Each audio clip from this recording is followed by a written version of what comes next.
Yeah, and it's pretty awesome. Like, I'm pretty blown away by it, and just the feedback from people was not only positive, but also like showed it was more impactful, right? Like where folks who said that, hi Stacy, folks saying that like because it was so well attended and in the center of the city and so visible, like it meant more to some people, and that just really good feedback. So, and the entertainers and everyone, they were amazing. So, oh my gosh,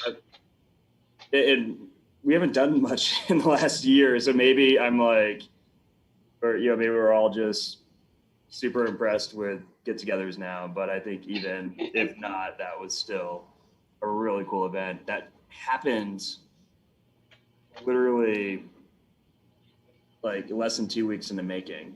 Like it was just Pompelli saying, oh, I've been hearing from the community that people want us to have some type of pride event, and so we should. Like, okay. Okay, yeah, let's start organizing. And then completely they just took over, and it was awesome. So yeah, it was great. All right, well, we'll give it a few minutes. Hopefully we don't have too small of a group, but we'll probably be fairly quick with our agenda. I wanted to kind of go over, cover my bases by ensuring I go over the NDO and kind of give an update. We have actually a new version of the NDO moving forward, and just as business folks get some feedback and kind of talk a little bit why it's important and where we're going with it. And hey guys, staff just showed up. Thanks for your work last night. Gentry, are you working down here now? You want to work in this office instead of Parks? Gentry's a rock star. We would like that.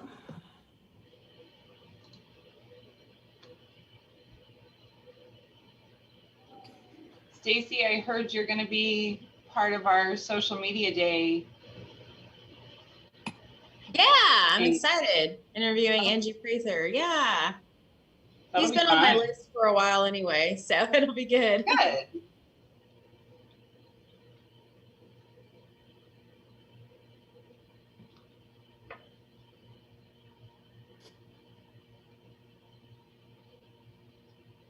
Last night was awesome. Congratulations. I did nothing. It was great though. Hey, it was your idea in some way. You got the gears rolling. I didn't get in the way of it. Just That's you guys true. You keep didn't get in the way, keep so that's moving forward. So I mean, yeah, really impressed. I'm pretty. I don't in this job have a lot of like happiness, right? Like Sure. wow, like full on victories, and I think last night was one of them where Yeah, absolutely. like that was amazing. Yeah, So like I heard somebody in line. They're like, "Can you believe that the city of Wichita did this?" And they're like, "What?" They're like, "Yeah, the city put this on." I'm like, holy shit. yeah, I know. Hey. It's amazing. Sorry. So can I borrow your motorcycle for lunch? Sure. It's at home. I'll It's at home. Get it, but you got a helmet? No, You have to I wear a helmet. don't really know how to ride a motorcycle, but Then I don't think I'm gonna let you borrow it. yeah, I gotta let me borrow it. I don't give Right here. lessons. Like, get a motorcycle. It would like up your cool factor. Then you'd be the cool mayor. I could be the cool mayor, the motorcycle. That's a good one. It's a good point, Gentry. Yes. I'll ask my dad board. Yeah, workshop it with that. I'll workshop it. All right, well. All right, good seeing you. Thanks for last night. Congratulations on last night. I sure hate I missed it. Sounds like it was a wonderful event. Yeah, Wow. let me close the door, then I'll get chat about that. 1 minute. You got a motorcycle too? What is with the parks department being way cooler than us? Is that your helmet? Oh my God. Janet, we need, tell Gordon we're cutting the budget for those motorcycle cops, and we're gonna redistribute motorcycles throughout the departments. Like the entire parks department rides motorcycles to work, and now I feel like insecure. Okay. Yeah, we'll get started. Yeah, last night was actually really great. Thanks, Mr. Bell, for that.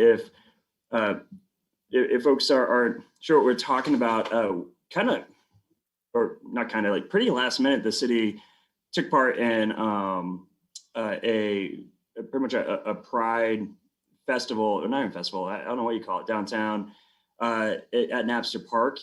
It got really good support through the private sector. We kind of a funny story. We wanted it to be a COVID place to get COVID shots as well. And we applied for a grant with the Kansas Health Foundation, and we were on this Zoom call, because if you apply for one of their grants, they put you on a Zoom call to tell you like how to get the grant, like do this, this, and this, make sure in your application. So we were on this Zoom call for like an hour, taking notes about how we were going to present this grant application. And then at the end of it, Janet checked her email and we already had the grant. So moving forward, we started off with just, I think, a $2,000 grant, COVID shots, just a few health stuff, and then in just an idea, and working with the Harkeys, who won't, their life, I think, got a lot more hectic. So I see they're not on yet, and we'll go ahead and give them a little bit of a pass right now, because they're getting back into full swing. But we had I think over 15,000, maybe a little under $20,000 of sponsors from really blue chip companies here in Wichita, and then just private folks and small businesses as well, that allowed just an incredible lineup of entertainers, singers, everyone who was on stage as part of the LGBTQ community. Really wanted to kind of show off our diversity here in Wichita.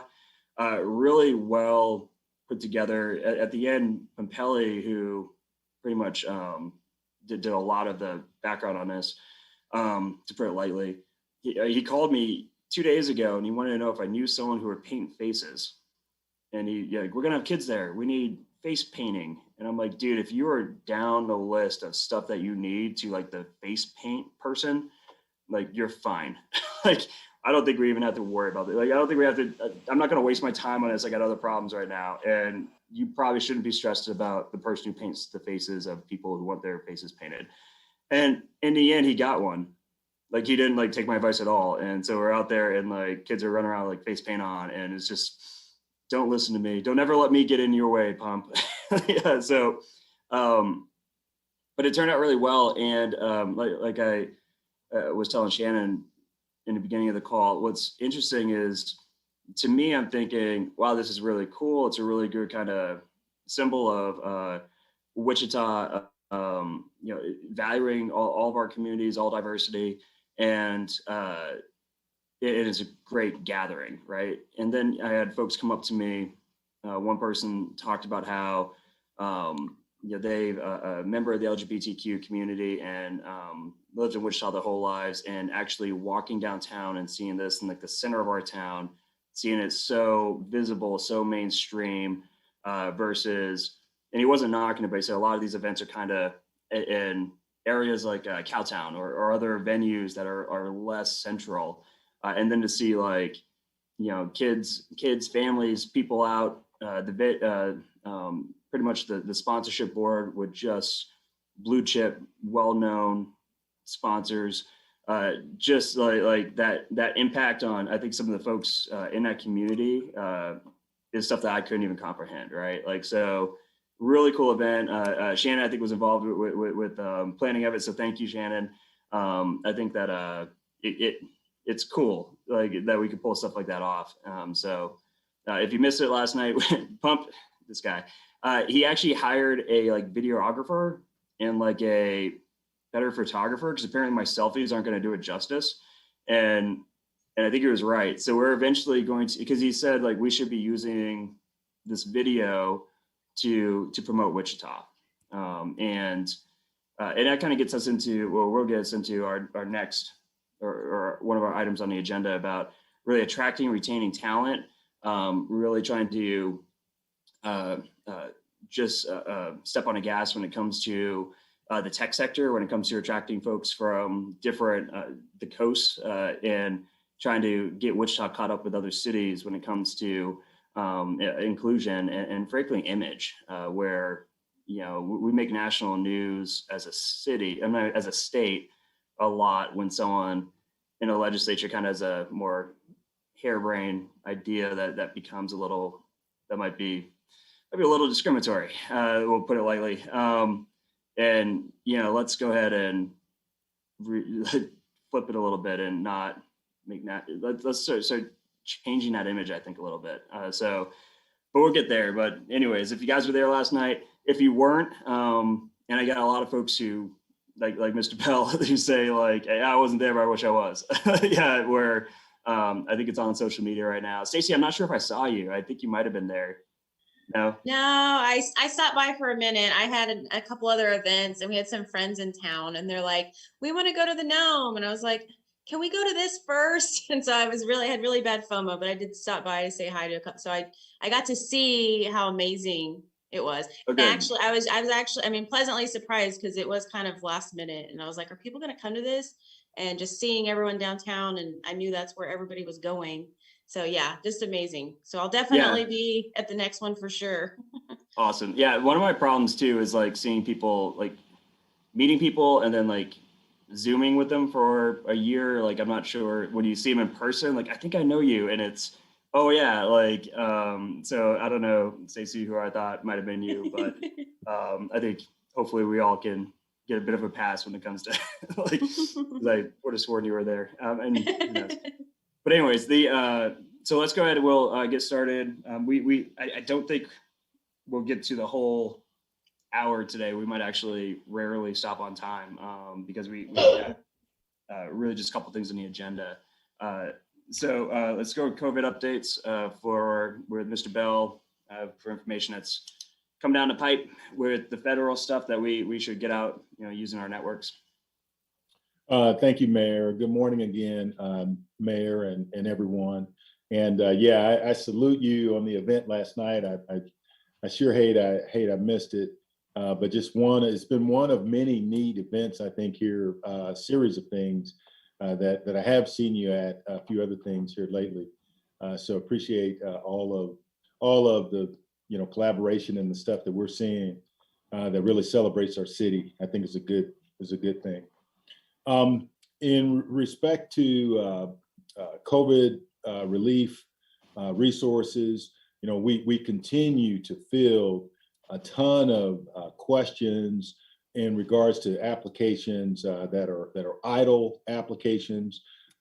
Most recently, anyone that received an economic injury disaster loan, they've made an avenue available now, going back to April, where an individual or an entity can apply for a loan increase. And so that process has been painful, because there's just been a lot of questions. And so again, we're fielding a number of questions. There are a number of applications in process.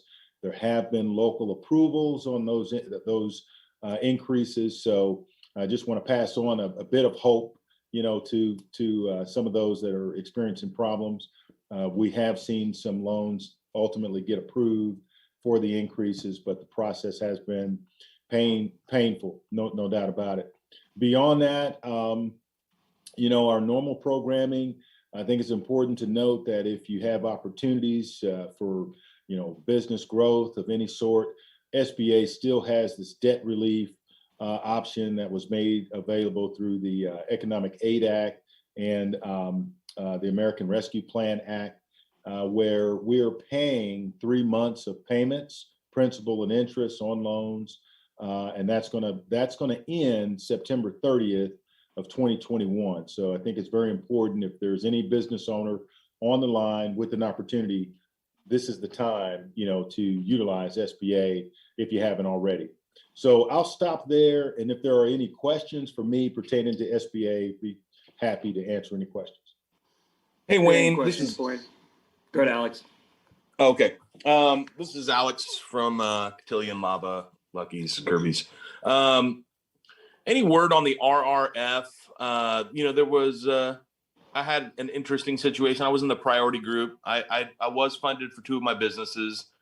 On the 3rd, I was told I was awarded the funds, and then there was, of course, lawsuits in Tennessee and Texas that halted and actually got an email from the SBA saying they weren't going to be able to award that due to the lawsuits. Any information along those lines? I think I was one of 2,400 priority applicants that were told that we were going to get money, but are not. So any word on refilling that fund, or what are they going to do with those 20? You know, I think my main concern, and luckily, you know, I don't think I'm in danger of going under, but you know, I think probably as soon as people got those letters or emails that said that they were awarded the funds, they made some moves, you know, thinking that they were going to get that funding. I certainly made some moves, hired some people, implemented raises, and now knowing that money is not coming, that's a hard pill to swallow. Yeah. So Alex, I really appreciate the question. I appreciate the position that you're in. Short answer, we have not received any official guidance on what the agency is going to do now for everyone else's benefit. So with the Restaurant Revitalization Fund, there was this priority applications, you know, this period where applications from women-owned businesses, veteran-owned businesses, and businesses that were located, or businesses that were socially or economically, where the owners were socially or economically disadvantaged. Those were the groups that were prioritized.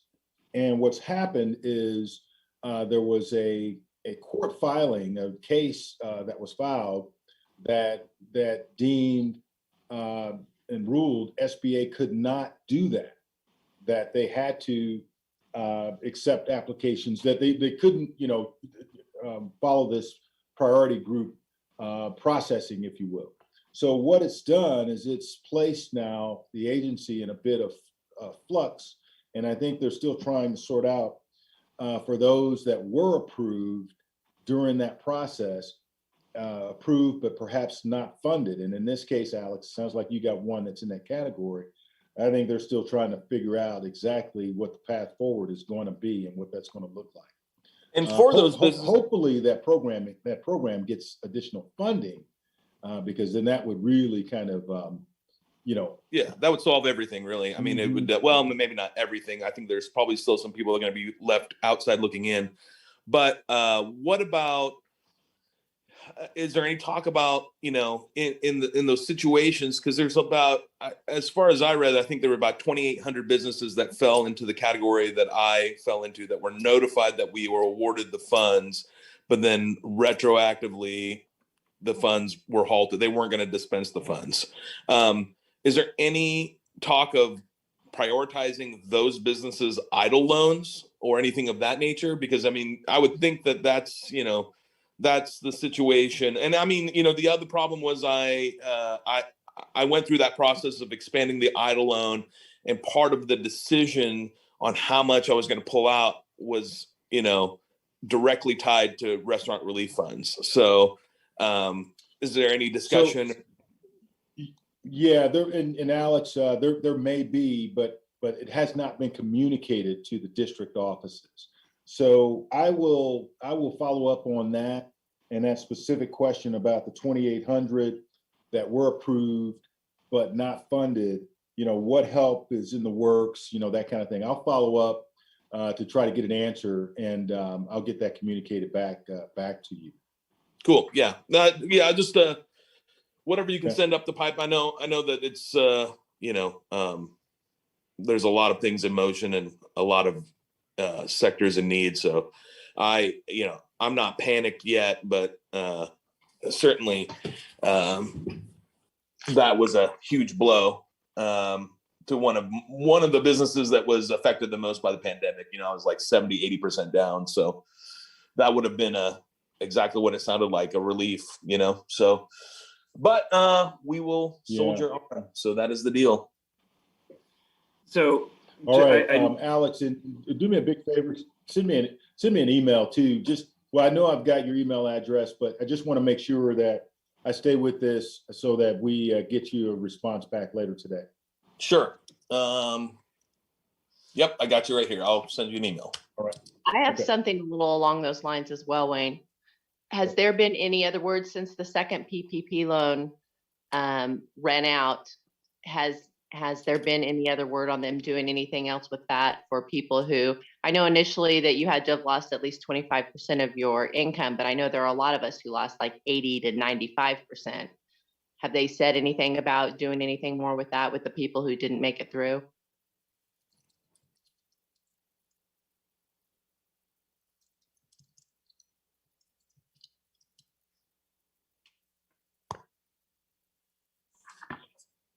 And what I mean there is there was still funding.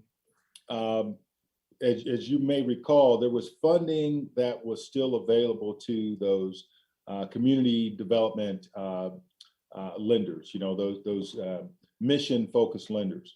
And I think all of that is still being reconciled. And I don't want to indicate that there's funding for any new PPP loans. I don't want to indicate that.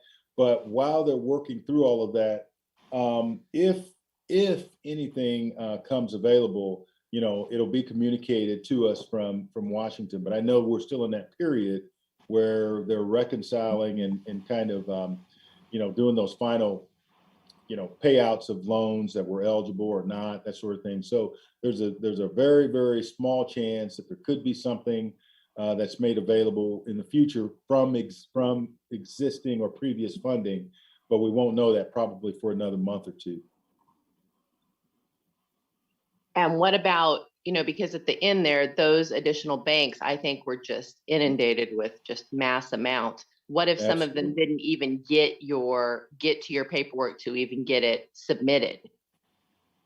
Yeah, at this point, if it didn't get a application approval number from the SBA, it's not approved, right? So it's not. So at this point, if it wasn't funding, you just have to operate from the position that it's not going to be funded. All I'm saying is, I know that there's still some reconciling in process. And so we'll see if once that all shakes out, there could be a very, very minimal amount of funding that's made available, in the future. But we don't know that for sure. And I'm just kind of speculating, knowing that they've got, thousands of loans that they had to kind of reconcile. That at the very end of it, it could very well have exhausted everything that was there or not. And if it doesn't, then they've got to figure out what to do with what's remaining. And so if your application was not funded, you just have to proceed from the standpoint that it's not going to be funded. And now let's consider some of the other programming. And if anything else is made available through PPP, we'll communicate it. And I'm sorry, Felicia, but that's the best I've got on that. Okay, I appreciate it. Thank you. Mm-hmm. So just real quick, last time we talked, the Harkeys were mentioning that although the venue rescue plan made it through, they weren't paying out yet. Can you give us an update briefly on the status of that, Mr. Bell? Wave and Cotillion have been paid out. We've both received our SVOG money, and so basically, I think I don't mean to step on your toes, Wayne, but it sounds like they put people that were in charge of the RRF up front in charge of SVOG, and that really quickened the pace. And the stats we saw prior to that change were pretty like 50 awarded nationwide, and now they're really cooking. And so Wave and Cotillion have received funds approved, all that. So that's a big sigh of relief there and those behemoths. Not to mention that both venues are just going crazy with events. So all of our lives have gotten quite a bit more complicated since the return. But yeah, all good news on those fronts. Wave and Cotillion are set to survive this crazy pandemic. Now bad Yelp reviews don't seem so bad, really.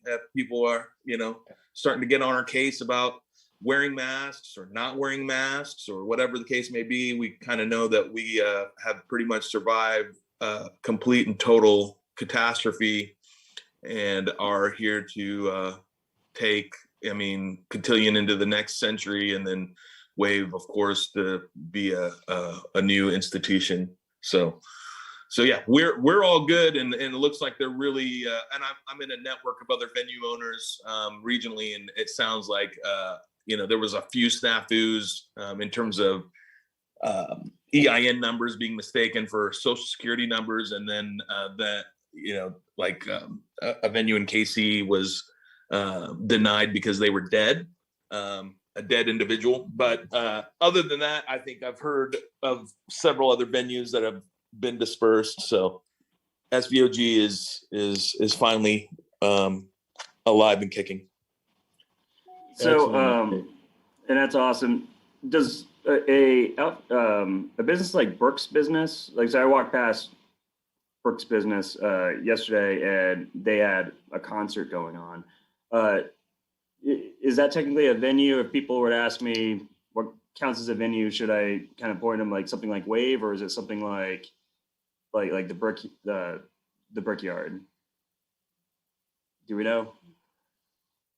I'll let Brooke answer that. I think she probably could classify as either, and I'm not sure. Now I'm gonna call her out. She might actually be, working with the baby right now. So, but Wayne, what's the best way to classify this? Yeah, it gets to there was some complex methodology to to whether or not they're eligible, and I would like to defer to the Harkeys but it really gets down to if the majority of their revenues are driven by ticket sales, then in short they would be eligible.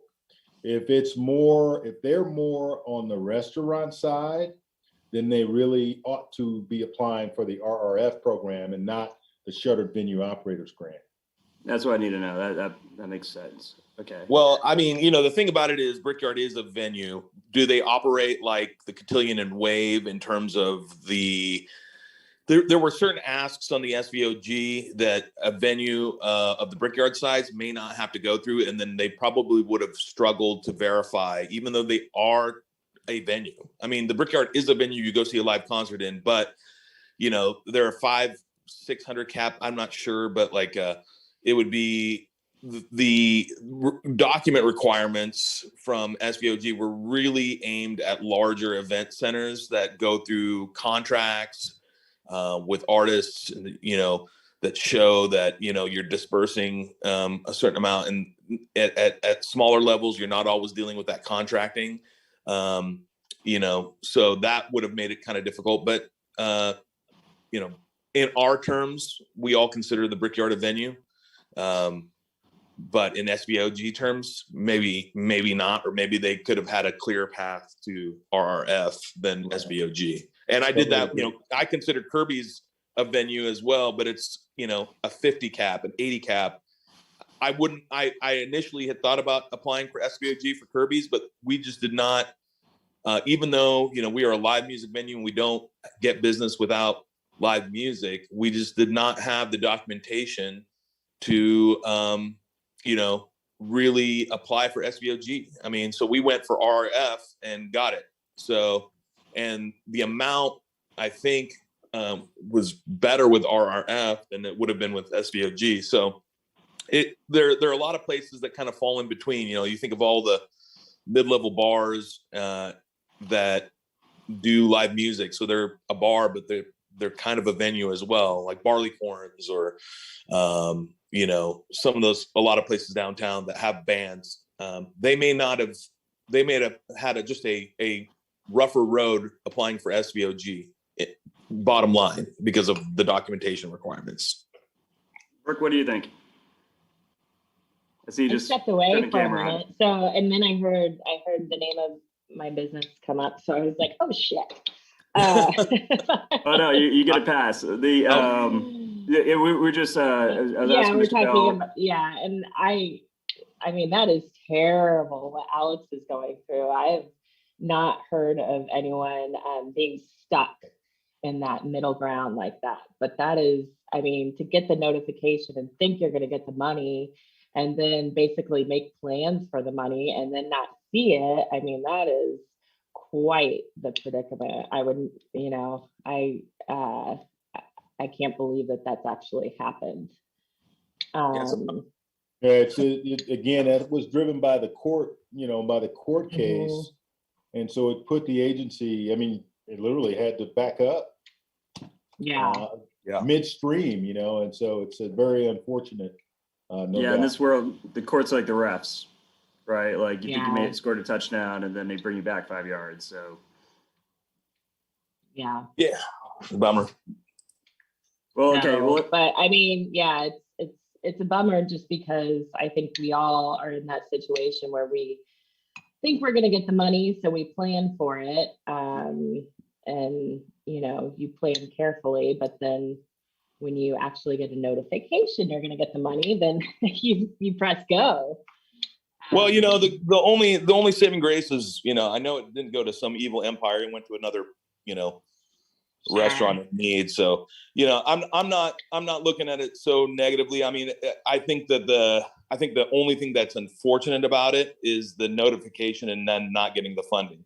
Not that I was deprioritized at some point, because I mean, let's face it, we're all, we all had a rough, 2020. Yeah. So that money's going to go to a business in need, and that's what matters. Just, it kind of sucks that it had to have that kind of, delineation in the way it went down, but that's what we have. So, but when you were gone, we were kind of, Mayor Whipple was asking about whether Brickyard was, going for SVIG or RRF, and how that kind of played out in your mind. I didn't know. I kind of spoke for you, and I, and I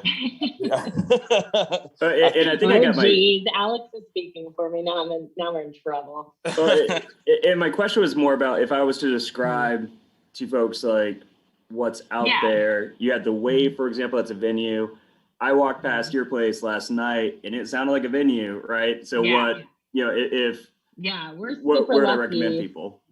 Yeah, we're super lucky that we have both. And so we were able to kind of choose to see what was best for us, because we, you say you're super lucky, but at the same time, it's like the costs of running a restaurant are pretty extreme and difficult, and it's not an easy business to run. So it is nice that we had a choice between, doing it either.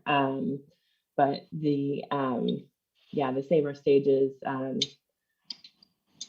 obviously, unfortunately is not running as smoothly as I think everyone hoped. So, I don't know. It seems like they're getting it together.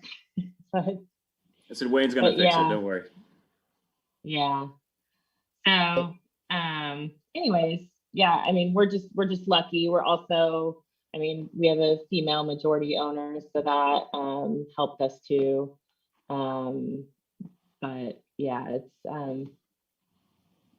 it's been tough out there for everyone. Well, hopefully they'll figure out some of the details and get more money out. Yeah, I'm but happy to hear the one thing which I think Alex will agree with too, that what happened to him is super unfortunate.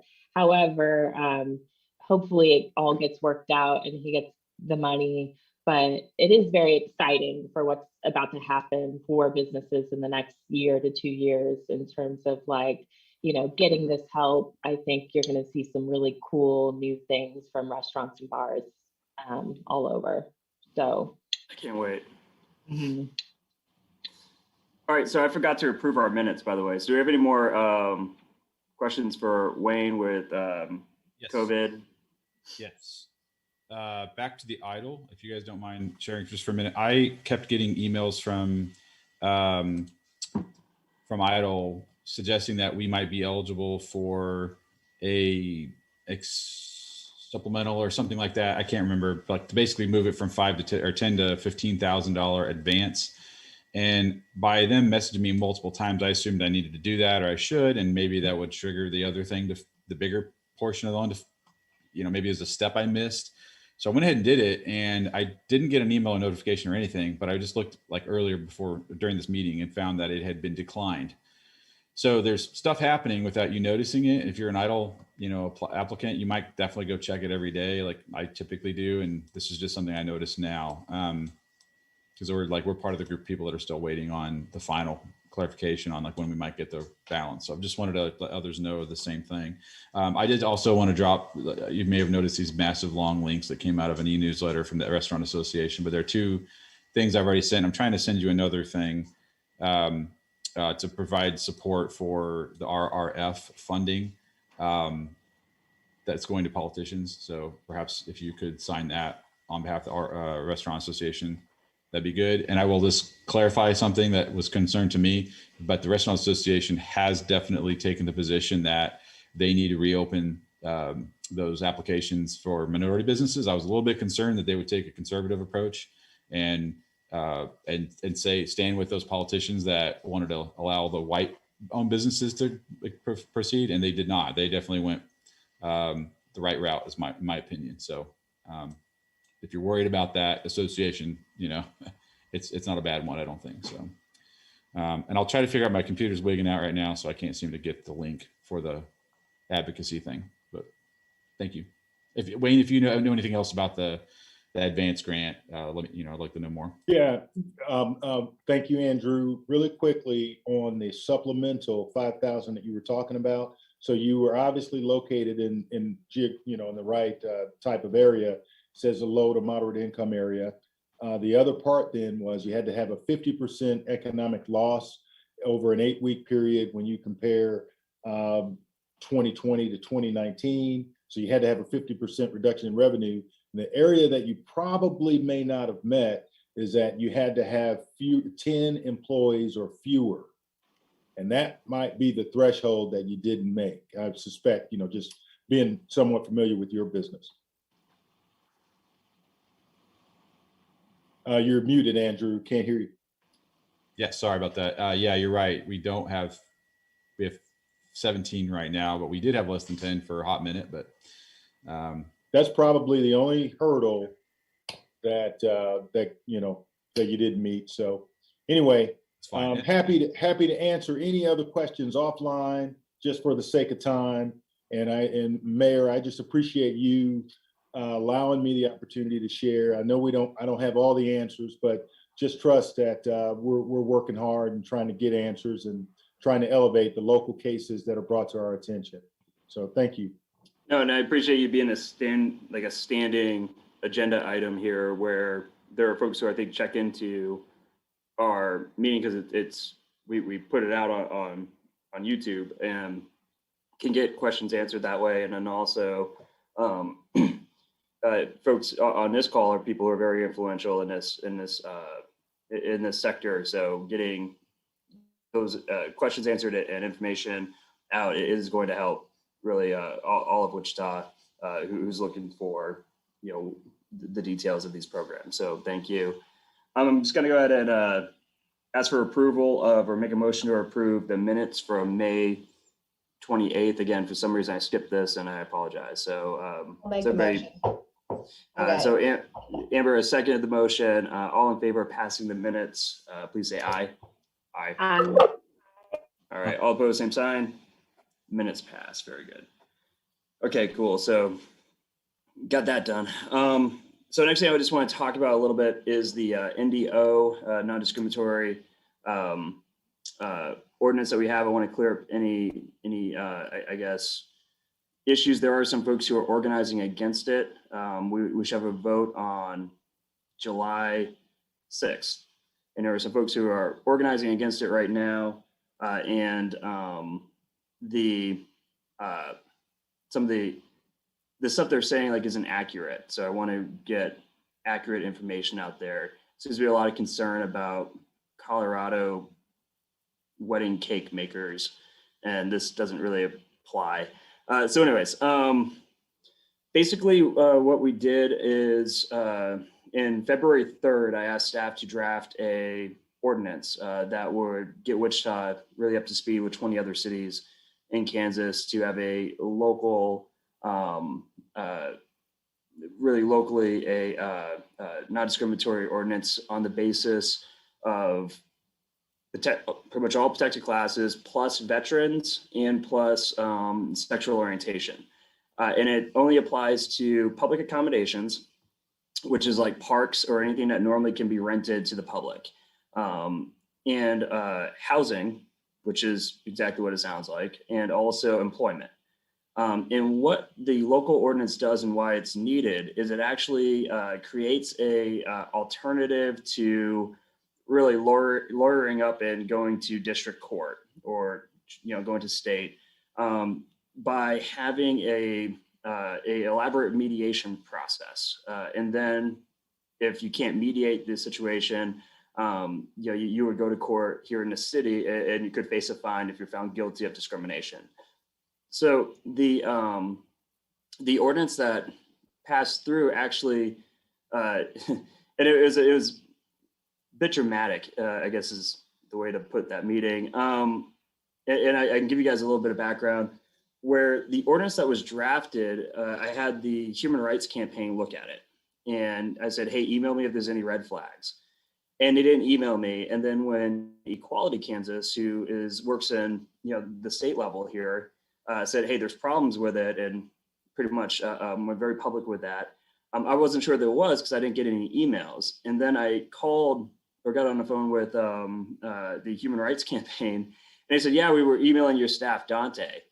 And what's funny is the way our system of government is set up here in Wichita is I have no staff.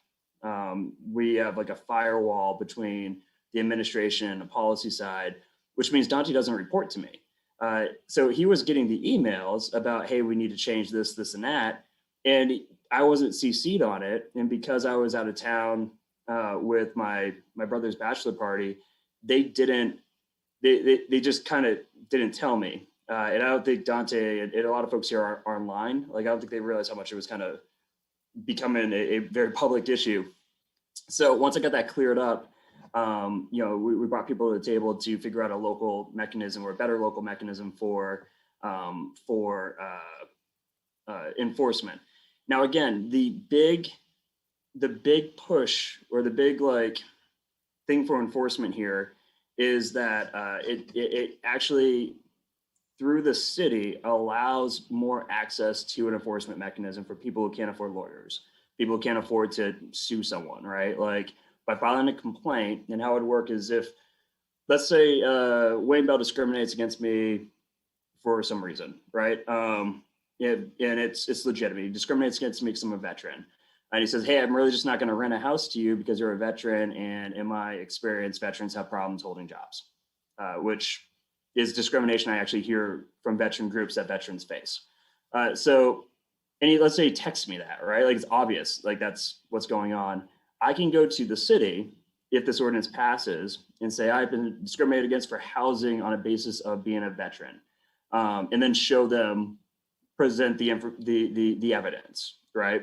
And then Wayne would have an opportunity to rebuttal, and he'd say like, no, I didn't give him a job because he doesn't show up for work, or no, he could have an opportunity to rebuttal. But if the evidence shows that there's merit, then we would go into mediation. And mediation is, professional. It'd be pretty much where it'd say, hey, I didn't know this was against the law. I get this now. And yeah, I'll rent to you. I really have no problem. And I'm sorry. Then the matter's settled at that point, and we're able to get through it. If Wayne's like, no, I hate veterans and I don't like you, so no, I'm not going to do it. It's Wayne, I'm sorry to use your name with this, right? Like, I feel bad here. Then it goes to court, and a judge could say, no, you're in violation. You have to give a $500 fine, or you have to take classes, because the new draft will actually have the opportunity for a judge to administer or some type of corrective education instead of just a fine. And the goal is to pretty much create an avenue in which we kind of stomp out different various types of discrimination. But again, they have to be warranted, and it goes through a very good process that actually allows, for what we consider due process, right? For back and forth. and by doing it at the local level, it's more accessible. So again, 20 cities have this in Kansas. Wichita doesn't. And I put out, I don't know if you follow me on Twitter, excuse me, but I put out our municipal equality index score from the nonprofit Human Rights Campaign. So the reason why I was working with the Human Rights Campaign for the original ordinance is I want our score to go up as well. And they're the ones who actually create the score. So Lawrence is the highest in Kansas, and they're at 98. And we have Overland Park, Manhattan, Topeka, Olathe, Kansas City, and Emporia all are scored, and they all have higher municipal equality index scores than Wichita, which is shameful, right? Like we're at a 59, I think. Yeah, a 59, where Emporia is at a 61.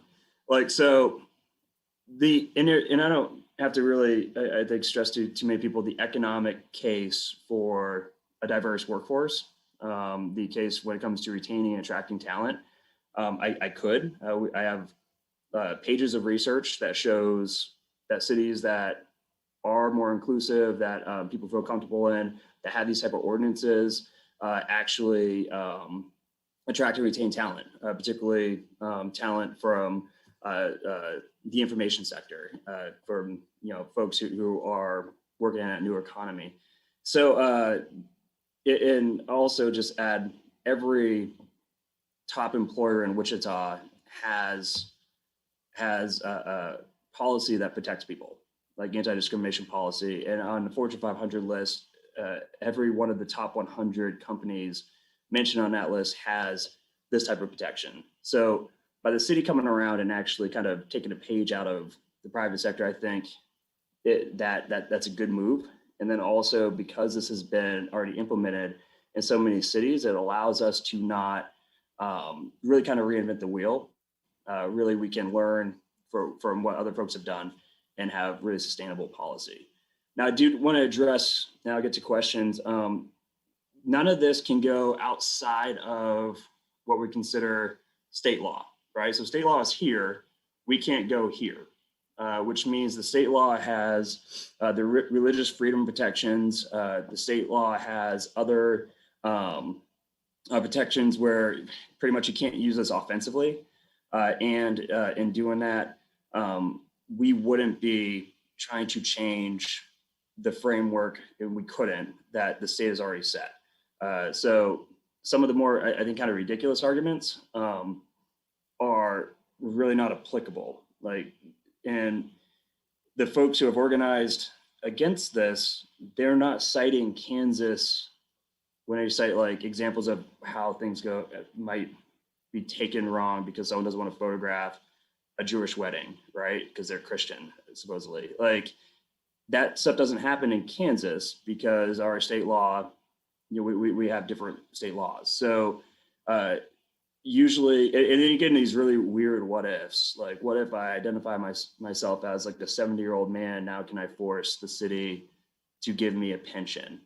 And it's like, no, like that's like these are very specific protections: public accommodations, housing, and employment. It's not this weird kind of overarching, reinterpretation of the Constitution. But as employers, and I have a couple, I'm just gonna put this out there and then we'll open up for discussion and questions. I get people who are like, I want to go talk to the general public about this. And I'm just gonna put this out there, one of my problems is this is civil rights. This, like, if you're not discriminated against, like, I really don't value a statement like, I don't think this is needed, right? Like, and the only people who are email me stuff where I don't think we need this are the people who don't qualify for protections, right? Like, and then I really agree with the LGBTQ community who spoke when they say, like, my civil rights shouldn't be up for debate, like, particularly with people who have never faced discrimination. Like, so to me, I don't think this is a values issue where should we be doing this or not. I think this is a policy issue where what's the best way to get us there.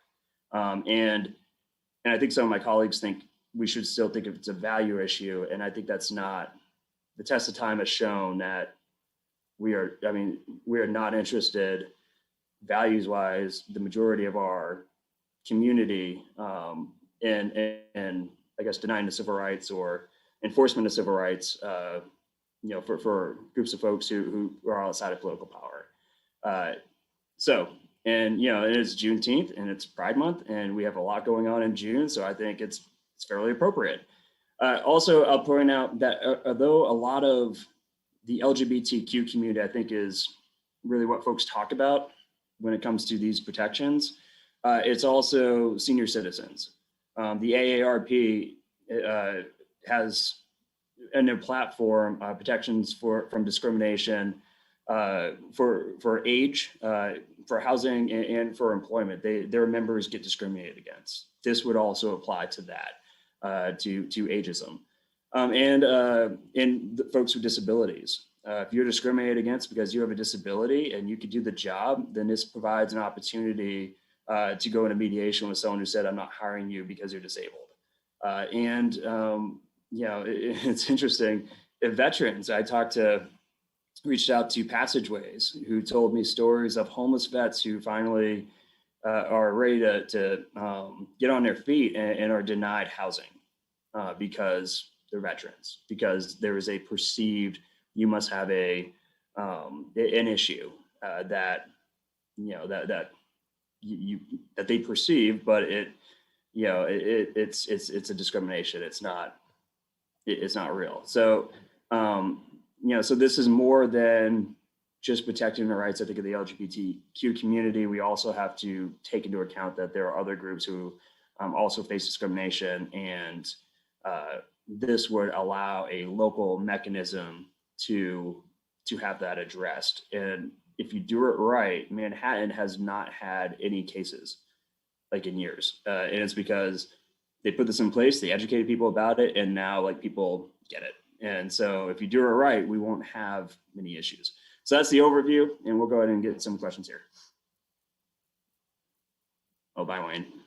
So discussion, questions, what are we thinking?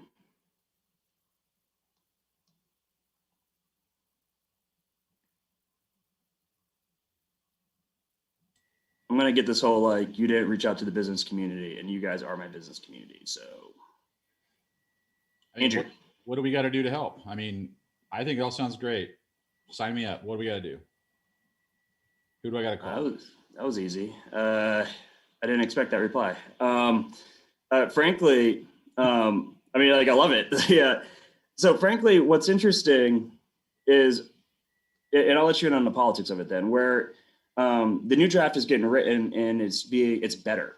It's way better than the one that we passed in the 8th, or not the 8th, whatever we were on.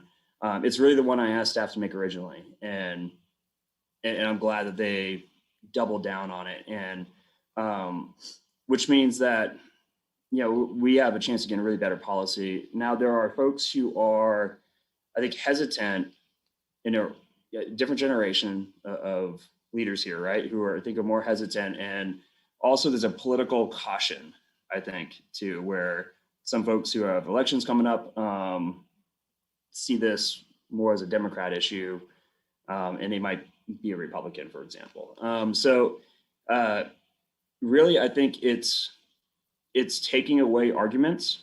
I've done a good job in the background where,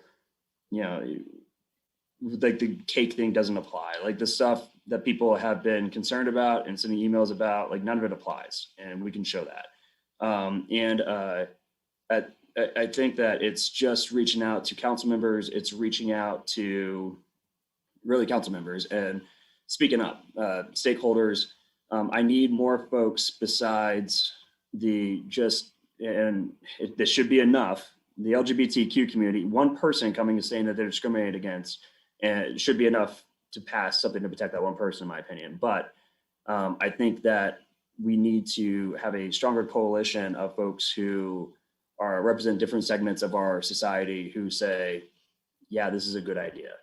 And again, there's a very good business argument for this. There's a lot of economic, if you Google the economic case for equality or the economic case for an NDO, there's a lot of really mainstream publications about how this will help our economy. So yeah, I think really at this point, reaching out, talking to folks, and also if there's misinformation out there where, like, now Andrew's going to say he's 70 years old and take advantage. There is no way to utilize this. This is only defensive. There's no ways to utilize this in an offensive sense. So you can't. There's no way to give yourself special privileges utilizing an ordinance like this. And the legal history has shown that, where these have been in place for a while and no one's been able to successfully create their own special status with this. It's defensive. You can't be denied the rights that I wouldn't be denied. Amber, you got off mute. You next. I was just gonna agree with Andy on that one, but is there like a letter that we can sign for you as showing us support from the business community? Was there anyone who have objects? at hand. Right. Is there anyone who objects right now to me being able to say I ran this past my small business council and they're in support? No. Okay. So that's really good. Yeah, letters from your business. If you could email me on a letterhead or just, hey, I represent this business and I think it's a good step forward. That would help me out. That's what I'm asking folks to do. Like what is it?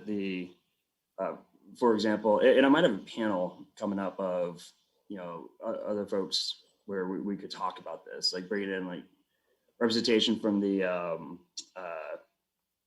who was it? It was the racial profiling board, and they're sending a letter. Like there's folks who I have meetings with veterans today. I'm going to call the AARP, the state lobbyist.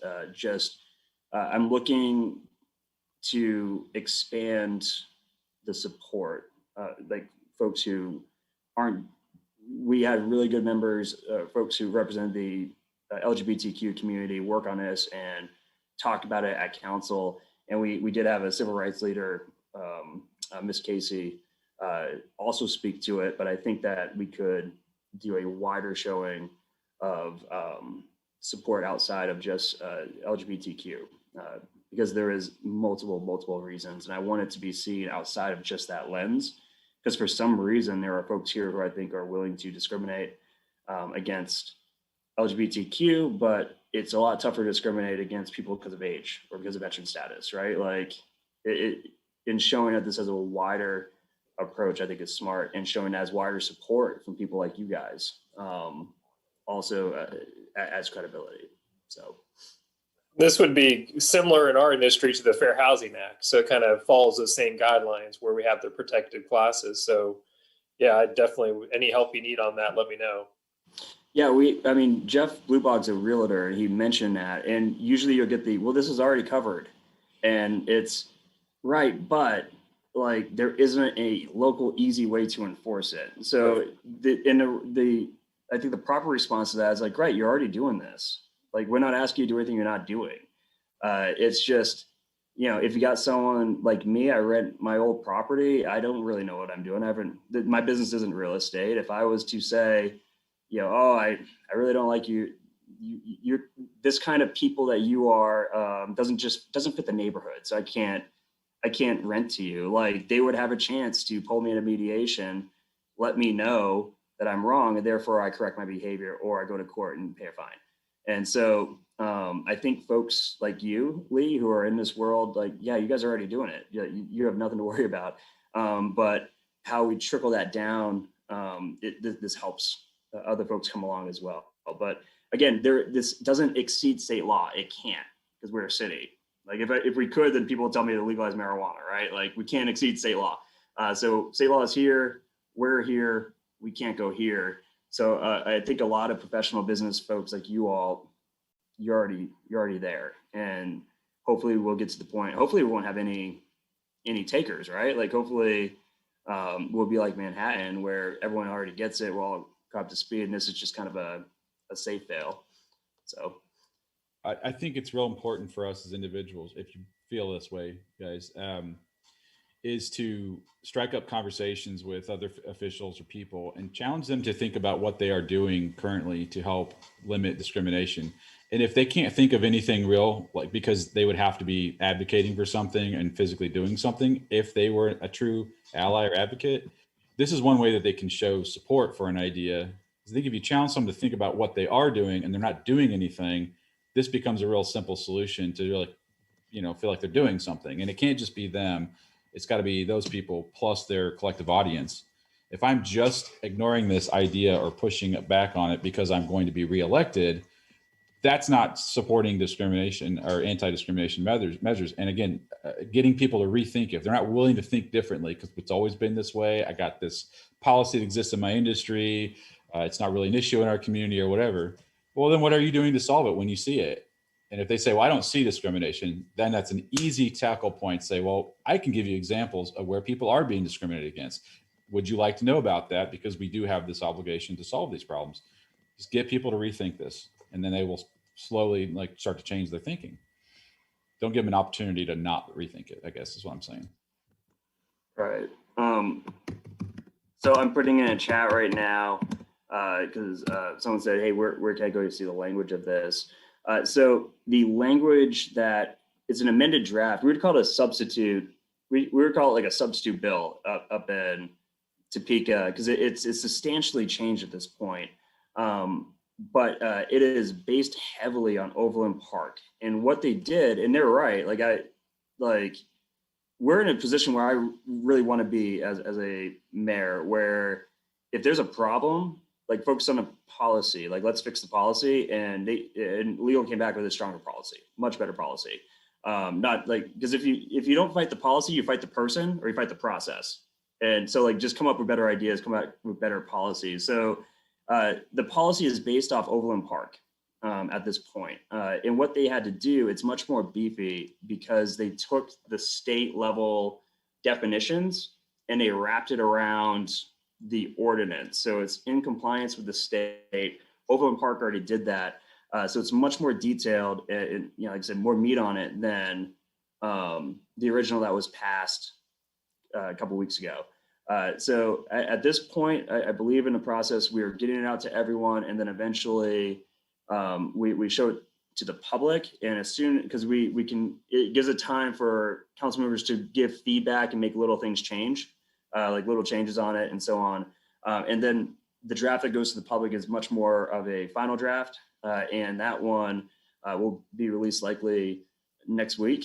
And so what I'm saying is if you want to check this out right now, check out Overland Park, Google Overland Parks NDO, and ours is heavily based off that language-wise. And then also the enforcement, I think we are influenced off of Manhattan, where Manhattan's somewhat the golden standard when it comes to these. So I believe legal took some influence from Manhattan's when it came to how we're going to enforce this, and including that mediation process. So that's what we have going on right now. I can answer questions and probably even maybe send parts of the draft directly to folks. But again, it's not, I think, ready for public conception yet because it just got out to the council members yesterday, and usually they have kind of first dibs to ask questions, make little changes on it, and then once we kind of get that next draft, that's when it gets released to everyone, and then we look for public feedback. So roughly that's the process. But yeah, so let me know if you guys have any questions. Really glad it seems folks are in support of it.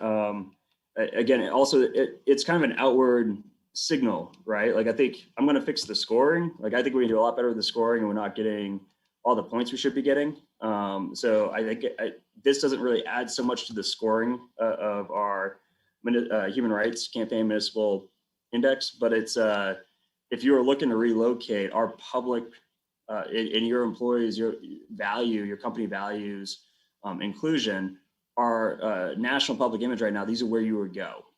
But if you can see that, hey, look up a story that we passed an NDO, we have an improved score, human rights campaign, it's going to, I think, help us with attracting, retaining talent, and hopefully, with job creation as well. So So I think it's definitely a worthy task to take on. I want to make sure that we have folks like you all who, help me out when it comes to explaining this and drafting it. All right, is there any other questions? So the last thing I'm going to leave with, and sadly we had some folks jump off. I know that it's 5 after, but this one's really important. Our next meeting is July 9th. We are doing our budget right now, and thanks to ARPA, the Recovery Act, we are likely putting aside $5 million in 4 different buckets. One of them is going to be housing. The other one is going to be like diversification of the economy, which we're working with WSU and some partners with.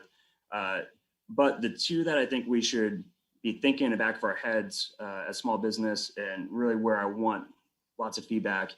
One is going to be small business, where we want to grow and develop small businesses. If we have $5 million to spend on growing and develop 5 small businesses, what do you guys want to see? What are other places doing? What are people in your community, your line of work, maybe in other cities, other states? What is working there that we could be duplicating here? Again, like we might have about $5 million for this. So what we could be agile. We can hopefully, if there's good ideas that come forward, we can actually perhaps run pilot programs, figure out microloan type programs. What's working? And what do we want to try? So I'm going to lean on you guys for some brainstorming on that. The other one's job training, where what are we thinking and seeing when it comes to preparing people for the workforce? I know that we have a lot of service sector folks here. Some of this might get to, is there an opportunity to prepare people for your industries? Is there an opportunity to have, business type classes that it's available to folks you all identify as management material? Or, what's our role if we have resources for growing small businesses, including, the ones that are represented on this call? I think we do a lot of work on advanced manufacturing, which is good. I don't think we should take our foot off the gas on that, but I also have like multiple teams working on that right now. So if we were doing all we can to ensure that Spirit has the workers they need in that industry, what can I do to help your industry if I had access to $5 million, right? Like what could we be offering, I guess? And it could be continuing education. It could be a bunch of stuff, like literally, like I vision, and this is why I'm asking you guys, if not, we'll just be doing my ideas and that's not good. But I vision, like, wouldn't it be cool if we had a partnership with the Kansas Leadership Center, where folks on this call could themselves or send designees, maybe managers, maybe other folks to take some of these classes over there. They're normally, kind of expensive classes to learn leadership. The leadership methodology they have, where they come back and it makes them better managers, makes them better, better at the job, better, happier employees. Like what stuff could we be doing, I guess, to help, to help you all prosper with some of the resources that we're getting at the moment. So let's brainstorm on that. Let's think about that between now and the next meeting. And again, it all has to pass, but I think we're looking okay. I think we're all kind of in agreement on setting these buckets of money aside. But once it passes, it becomes more real. And then we have to start kind of getting into the weeds of what's the programming to get the most out of those. So I do have a any question. questions on that? Yes, I have some questions Okay. on this one. Do you know when, I know you guys are in talks right now, but are we looking at like the fall to release RFPs for funding for that? So the budget's going to be by in July. In July. So the money's ARPA money. So there's strings attached to it, right? Like you can't just use it. I can't buy my motorcycle with it. But so strings attached. We got to use it for these particular call them buckets. Right. But it's once the budget passes and we have those on the side, that's when I think we can start having a real conversation about like, okay, what do we want to do with it? Like, for example, Brennan Johnson used his Hyatt funds, his district funds to create a microloan program for women-owned and minority-owned businesses, up to $15,000, kind of a gap loan. We now, and I got to double check the numbers, it might have changed. We got about like 9 applicants for that. Okay. Only 2 of those applicants are actually in District 1. So the 2 in District 1 are the ones that are going to qualify. 7 of them are outside District 1. And so they're not going to qualify for it just based on that, but they normally would qualify for this program if it wasn't limited to District 1. Therefore, if we get these kind of buckets of money, like it shows there's a need outside of District 1 for this type of program. Like, do we want to fund this program in a pilot model? Like, so that's the type of stuff we're thinking about, where what's our role in helping small businesses with the small business pot, and then the other pot when it comes to training, what's our role in helping with job training.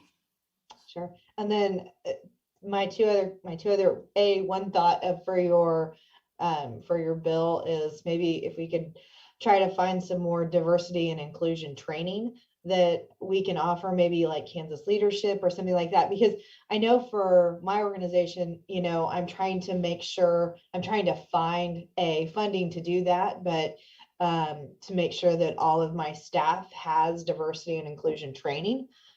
So for small businesses, that might be something that would be really beneficial if we could figure out how to provide that, kind of at a city level or whichever. I mean, that helps that. I mean, that would probably help our score as well, but I think that's really important. That's just something that I'm looking at. I'm sure I'm not the only one. That's a good one. Yeah. And then the other one, I also sent out earlier this week for the expansion of Medicaid information, and the report that came out in April, I believe, from Topeka. And I know you're in support of this one for the expansion of Medicaid in the state of Kansas. But that report was, how does the expansion of Medicaid help with small businesses? And I mean, that whole report that they gave was the importance of it and the holdouts that we have and that are related to Wichita. Interesting. Well, do you forward me that? Yeah, I sent it to you, but I'll send it to you Okay, again. well, I'll check it again then. I'm sorry. That's okay. I got a I'll lot send of it to people you who again, want to but- protect birthday cake makers, so my email's flooded. No, I'll send it to you again, but that's what the advocacy right now for, it's just that expansion and trying to get those as we continue to move for better healthcare for our uninsured, especially for me, my employees. But when it comes to that expansion of Medicaid, that report was all about small businesses. Interesting. So- Yeah, there's not a non-political argument to not expand Medicaid. Like I think we're like number 9, like 9 cities or 9 states haven't done it. It's Correct. literally just all like anti-Obama rhetoric that Right. at this point, and I'm not talking as a Democrat, I'm talking like No, if you actually look at the data, like there's in the reports like the one that you're presenting. Yes, it makes absolutely. sense. But this one is specifically for small businesses, and it was done by a Kansas Alliance group for expansion of Medicaid out of Topeka. Anyway, so it's a third party that is working on this one. So I'll resend it to you. But I think All right, I apologize. I might have it in there, but I that's appreciate okay. But yeah, that was all. Those are the 2 things I just wanted to ask. it. Excellent. All right. Well, very good. And when the legislature's back in session, maybe they can have that debate again. And We need to. they used process to stop it in the past. They've had the votes, Republicans and Democrats. They've just been able to stop it from coming to a vote. So, yeah. We need to not stop that from coming to vote. Right. Like, come on, I just guys. don't know how. Right. I don't know. But it's the small business community that's unfortunately going to have to step up also and say that we want this. It's good for our business. It's good to attract talent to Wichita because we're going to take care of the people that we have. Right. And it allows entrepreneurship. Like it allows. Absolutely. You could take a risk because you'll have access to healthcare if your business isn't making the amount of money that you thought it would right away. So yeah. No, I'm all in, and we can strategize about that for sure. So anyway, but April, when I send that to you, you'll see her contact information, and they're the ones that are heavily trying to push it and legislate for it in Topeka. Perfect. All right, guys, we're gonna get off. I know a lot of people already left, so No worries. sorry. Thanks a lot, guys. And we'll talk to you guys on the 9th. Take care.